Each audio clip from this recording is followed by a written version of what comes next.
En mi casa, no soy digno de que entres tú en mi casa. No soy digno de que entres tú en mi casa. No soy digno de que entres tú en mi casa.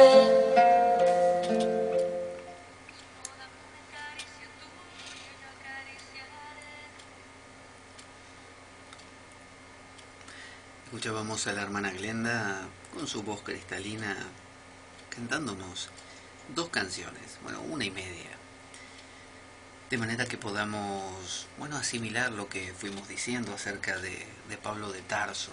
Y vamos a seguir conociendo su historia. Pablo de Tarso no conoció a Jesús, es decir, él era un apóstol, un discípulo de Jesús, pero no como los demás, es decir, Pedro, Santiago, no sé, hasta Judas, estuvieron en contacto directo con Jesús, pero Pablo no. Por eso al principio era un poco como discriminado. Los propios eh, apóstoles, los 12 apóstoles, que eran 12 deliberadamente elegidos por Jesús porque representaban a las 12 tribus de Israel. Si las tribus de Israel hubieran sido 15, seguramente Jesús hubiera dicho, faltan tres más, a ver, vos y vos. Y hubieran sido 15 discípulos, pero no, eran 12. Usted sabe que para la época de Jesús, 9 o 10 de las tribus de Israel se habían perdido, porque como se habían distribuido el territorio luego de Moisés, eh, estas tribus habían caído presas de un imperio, me parece que era el asirio o persa, y, y ahí habían quedado. Las otras que quedaron en Jerusalén fueron las que se salvaron. Entonces eran dos tribus que son las que han llegado hasta hoy en día. Las otras son como las tribus perdidas. Entonces la idea de Pablo de ser apóstol un poco caía mal a los demás apóstoles porque decían los otros, pero nosotros somos los verdaderos, porque nosotros estuvimos todo el tiempo con Jesús, lo conocimos, lo vimos cuando tosía, cuando se reía, cuando estornudaba. En cambio este Pablo no lo vio ni en foto, ¿eh? Este Pablo para mí se está inventando todo. Y así. Así que a mi tocayo lo trataban un poco mal. Al mismo tiempo, como provenía de la diáspora, tenía otras ideas, estaba helenizado, tenía otras ideas, por más que era judío y era fariseo y era súper estricto y respetuoso de los reglamentos y de las leyes, porque los fariseos se afanaban en cumplir, tal como los saduceos, muchas de las reglamentaciones de la alimentación y eran muy muy estrictos. Sin embargo, tenía ideas helenizadas y entre ellas, fíjese, esta idea de un Mesías que venía no solo para el pueblo judío, sino para todos. Un Mesías que no solo era el Salvador físico, porque los judíos pensaban que iba a venir un Mesías como una especie de líder político que iba a reglamentar Israel y a la vez líder militar que iba a vencer a los romanos o a quienes estuvieran subyugando a su pueblo. Al mismo tiempo algunos judíos consideraban que iban a venir dos mesías, es decir, uno político y otro militar. Entonces cuando había un levantamiento y aparecía algún caudillo que los agrupaba contra los romanos, pensaban que ese podía ser el Mesías. Por eso en la película La Última Tentación de Cristo, el que hace de Judas, que lo vea, que era celote, que lo vea a Jesús por momentos cuando Jesús se pone como beligerante y peleador contra los romanos y que parece que va a caudillar a todos para pelear, este Judas se pone contento, pero después Jesús en la película afloja y se lo replantea y ahí Judas entonces lo mira mal. Entonces se esperaba que el Mesías fuera así, pero Pablo tenía otra idea del Mesías. Lo plantea primero como un hijo de Dios, ¿no? Como si fuera que Dios tenga un hijo. ¿Y cómo va a tener un hijo Dios? Si para los judíos Dios es algo sin forma, ¿cómo va a tener un hijo algo que no puede ni siquiera nombrarse. Los judíos no lo pueden nombrar a Dios, le llaman Adonai, eh, nombres como por ejemplo el más alto, el gran Señor, Elohim, pero nunca lo llaman con su verdadero nombre. Por eso el verdadero nombre para Dios de los judíos está en el tetragramatón, que son 4 letras, Yod, He, Vav, He, y no tienen vocales entre medio para que nadie lo pueda pronunciar, que nosotros lo hemos traído, como nosotros no respetamos nada, lo hemos traído a nuestro occidente cristiano y decimos Yahvé o decimos Jehová, que en realidad es haberle metido vocales por el medio, pero es un nombre impronunciable, tampoco es representable.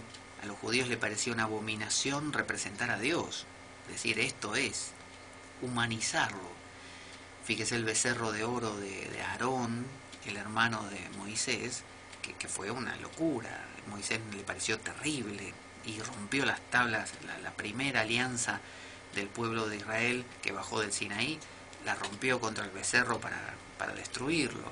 Entonces, fíjese la concepción judía, que era la de Pedro, la de Jerusalén. Ellos veían a Jesús como eso, como un Mesías, pero un Mesías fallido, un Mesías que no le había funcionado la cosa, que había intentado pero no pudo. Y Pablo, como estaba helenizado y en el mundo heleno, en el mundo griego, Dios tiene hijos. Hércules es un semidios, es un hijo de Zeus, al igual que lo es también Perseo. Son hijos de Dios, medio humanos, medio de Dios. Entonces esta idea de que sí, puede haber un humano divinizado, la antropomorfización de Dios era común para los griegos. Los griegos no veían mal esa forma humana y divina a la vez, pero un judío no. Entonces Pablo, que tenía este trasfondo helenizado, sintió que lo que le decía esa voz era que ese hombre, Jesús, no era un Mesías al estilo judío común y corriente, era el Hijo de Dios, y que Dios lo había mandado como vio que el ser humano no podía redimirse por las obras, porque nadie podía cumplir la ley perfectamente, porque hasta la ley tenía contradicciones. O sea que si usted, no sé, cumplía todo, siempre había algo que le faltaba cumplir. Entonces, que Dios había mandado a su Hijo a que muera en la cruz, estaba planeado ya la cosa, ¿no? Y al morir en la cruz, se iba a poder dar esta prédica, que la iba a hacer Pablo y todos los creyentes, para que todos creyeran en Él. Y si creían en Él, entonces iba a venir como el premio, digamos.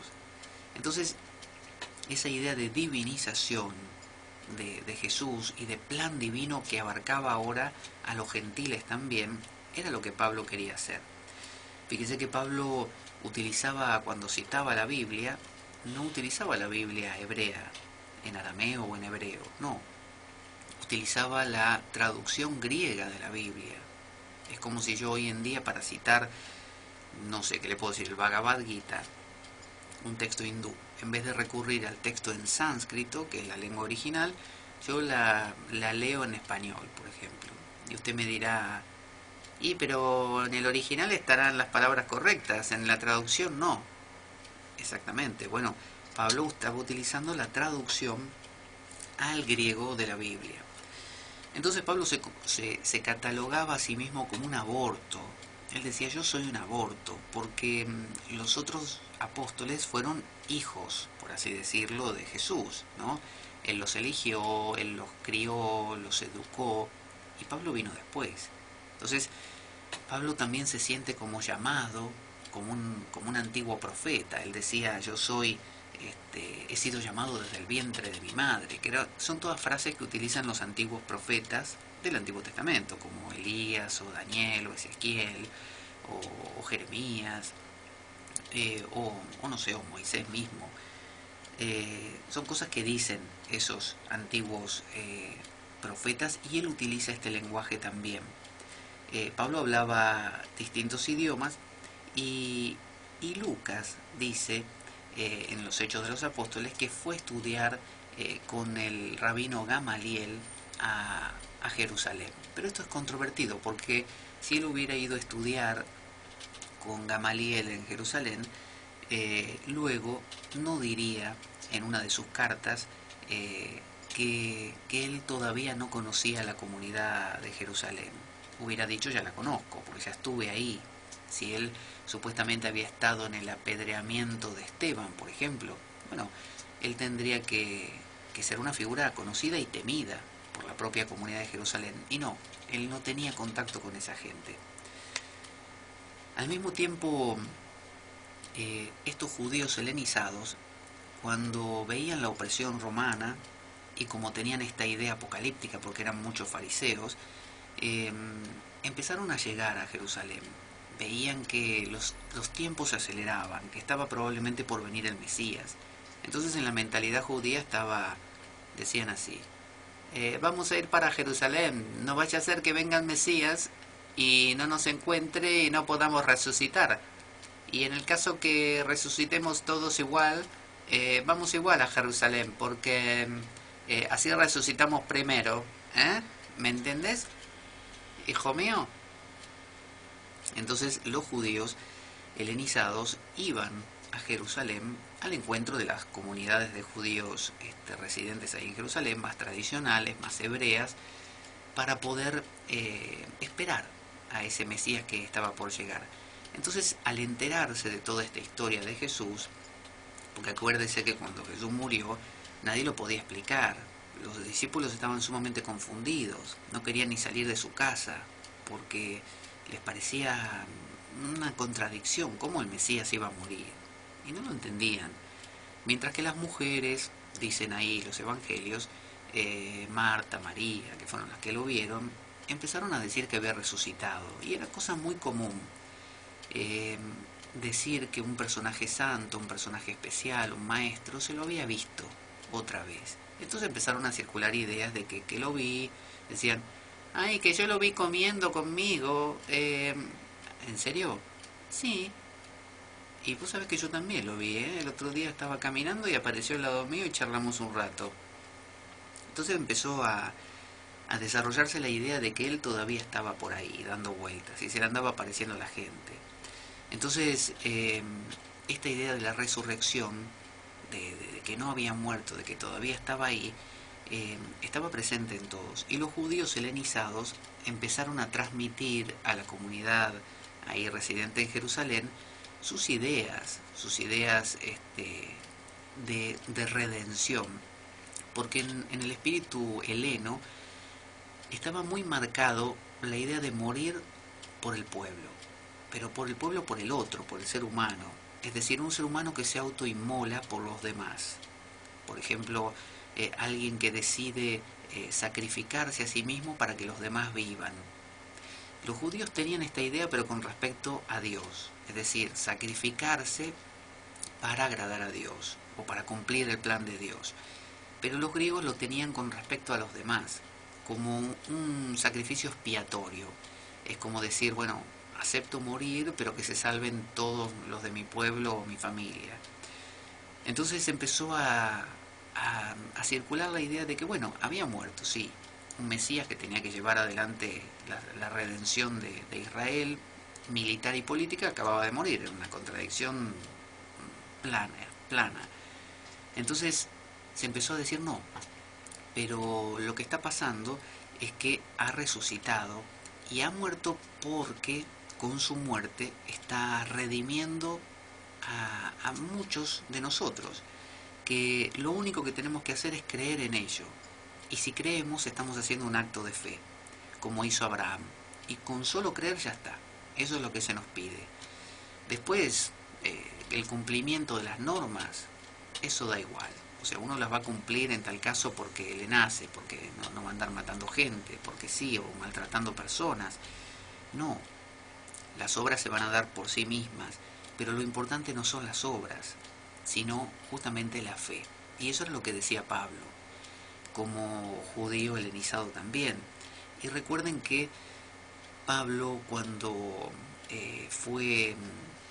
tuvo esta visión, la comunidad que lo recibió, a la que pertenecía Ananías, era la comunidad de Antioquía, de Asia Menor. Y en Antioquía vivían judíos helenizados. O sea que su primer contacto fue con esta comunidad que tenía ideas propias, que eran ideas helenas, que eran ideas más divinizantes, ¿no? De la figura de Jesús, mientras que la comunidad de Galilea, la comunidad de Jerusalén, era una comunidad netamente hebrea y que no tenía explicación para lo que acababa de pasar. Pero bueno, los judíos helenizados que fueron llegando a Jerusalén fueron aportando ideas parecidas a las de Pablo y fueron coloreando a la comunidad de Jerusalén y la fueron sacando de su depresión, como empezándole a mostrar otras opciones de comprensión de la cosa. También se dice que Pablo era romano, porque en un momento apeló al emperador romano como diciendo, yo soy romano, nadie me puede tocar, solo el emperador, pido ir ante el emperador que él me juzgue. En realidad era un atributo que tenía todo ciudadano romano, o sea, todo habitante del pueblo romano, fuera romano o no. Y si realmente hubiera sido romano, probablemente se hubiera salvado de un montón de cárceles que le tocaron vivir, un montón de cosas que le tocaron pasar, y sin embargo se las tuvo que, como se dice, comer en silencio. Que haya tenido una formación griega al estilo clásico de los filósofos griegos, no.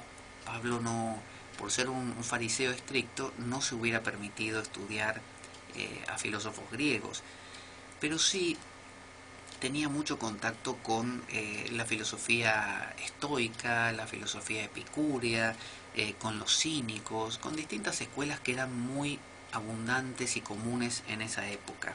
Por lo tanto, él conocía de qué se trataba, conocía lo que decían, conocía lo que afirmaban.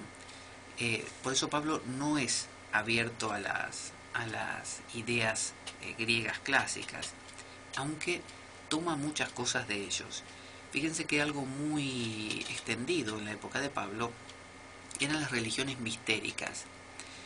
Una religión mistérica es una religión que se basa, por ejemplo, en un personaje, que puede ser Deméter, puede ser Dioniso, puede ser Orfeo, puede ser algún personaje de la mitología greco-romana, que si uno pasaba por algún rito de iniciación, era que como que comulgaba con ese Dios.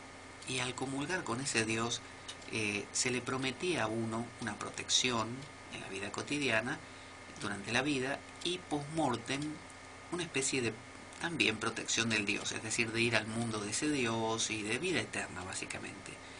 Entonces la gente de esa época eso lo valoraba mucho, porque la religión del Estado romano era una religión social, era como una especie de ir a misa y listo. Entonces la gente buscaba algo más. Pero estas religiones mistéricas demandaban demasiado de la gente. Es decir, uno tenía que tener mucho dinero, porque normalmente tenía que viajar hasta el lugar donde estaban los templos de esa deidad, alojarse y pagar el alojamiento. A veces tenía que volver a su hogar y unos meses después volver a ir, hacer ofrendas. Bueno, era complejo, difícil, no para todos, y conclusión, las clases altas eran las que podían acceder a estos misterios y no la clase baja. Entonces, Pablo, que conocía estas religiones, se dio cuenta que él tenía que cumplir una tarea, que era convertir al pueblo judío a la idea de que Jesús era el Mesías, y para eso, aunque Pablo conocía, por los relatos que se hablaban en las comunidades, de los detalles de la vida de Jesús, conocía que era hijo de un carpintero, y que fue acá y predicó, y fue allá y hizo la otra prédica, y que sanó a no sé quién, y el exorcismo del no sé cuánto. Pero a Pablo eso no le importaba. ¿Por qué? Porque eso resaltaba la idea de Mesías, de una tarea muy material, de una tarea muy de aquí, de la tierra. Y él quería resaltar la idea de un Cristo, de un ungido, ¿no? Cristo significa el ungido, como los reyes antiguos de los judíos, que eran ungidos con un aceite especial para que Dios los bendijese. Entonces, para él, lo importante era destacar dos cosas de Jesús: su muerte en la cruz y su resurrección. Y como dicen, san se acabó, no le importaba más nada. Pablo solamente hablaba de un Cristo que había muerto por los pecados de todos y había resucitado. Y ya está, no hay nada más. Entonces, eso era lo que él quería transmitirle a todos y necesitaba convencer a la gente, pero los judíos no le prestaban ni la más mínima atención porque estaban con lo suyo, con la circuncisión, con el cumplimiento de las reglas y las leyes mosaicas y los 613 preceptos de la Mishnah. No le interesaba esta idea de un Cristo helenizado, semidios, no una cosa así muy divinizado, no. Pero sin embargo la gente común, los gentiles, sí, porque estaban acostumbrados a la religión de Roma y estaban acostumbrados a los cultos mistéricos y sabían que no tenían el dinero la mayoría para acceder y les preocupaba mucho qué iba a pasar con ellos después de la muerte. Entonces se dice que Pablo magistralmente, para poder vender ese producto, lo que hizo fue decir, bueno, dijo así: ustedes en la religión mistérica tienen ritos de iniciación que tienen que pasar, ritos complicados donde tienen que comulgar con el Dios. Bueno, nosotros tenemos el bautismo. En el bautismo se sumergen en un cántaro con agua, en un río, en lo que fuera, y lo que están haciendo al sumergirse y volver a salir, están sumergiéndose en Cristo y naciendo como Cristo resucitó. Bueno, resucitan del agua, igual que Cristo, se hacen uno con Cristo y resucitan de Cristo. Y así como en los ritos mitraicos, mistéricos mitraicos y de otros dioses, ustedes comen el alimento de ese dios o comen el cuerpo de ese dios, bueno, nosotros también tenemos, se llama la Eucaristía. Y en la Eucaristía nosotros comemos el cuerpo de Cristo y bebemos la sangre de Cristo. ¿Qué les parece? Y en el acto de comerla nosotros nos consustanciamos con Él. Somos uno con Cristo en el acto de comerlo. Cosa que para un judío hubiera sido una locura. Para un judío como Juan el Bautista, bautizarse era simplemente un signo, ¿no? Un símbolo, una cosa que simboliza otra cosa, es como un símbolo de limpieza y nada más. Cuando Jesús dijo: haced esto en conmemoración mía, con respecto al vino y al pan, el judío, como Pedro por ejemplo, judeo cristiano, lo entendía como un recuerdo, es acordarse del maestro, acordarse de lo último que hicimos con el maestro, y nada más, era eso, un recordar a nuestro Mesías, a nuestro maestro. Pero para Pablo no, para Pablo ese era el cuerpo y la sangre de Cristo, que es algo, de nuevo, muy heleno, muy, muy místico, muy mistérico. Entonces, se dice que Pablo como que tomó prestado de los cultos mistéricos ese estilo y se lo ofreció a la gente, pero ya no con un costo alto, con donaciones, gratis. Se lo ofreció gratis, accesible, gratis, y con la promesa de que si hacían eso, Dios obviamente los recibía. O sea, se conseguían la inmortalidad, que era lo que buscaban. Por lo tanto, les ofreció una seguridad, les ofreció un premio, les ofreció todo lo que los demás les ofrecían a alto costo, se los ofreció gratis. Y eso obviamente les encantó a todos. Vamos a escuchar una canción nuevamente. Esta vez vamos a descansar con la hermana Glenda, o dejarla descansar a ella, por el contrario. Y vamos a escuchar una de las Carmelitas. A ver, ¿qué nos tienen para cantar? Esta, Cantaré y celebraré. A ver qué nos dicen.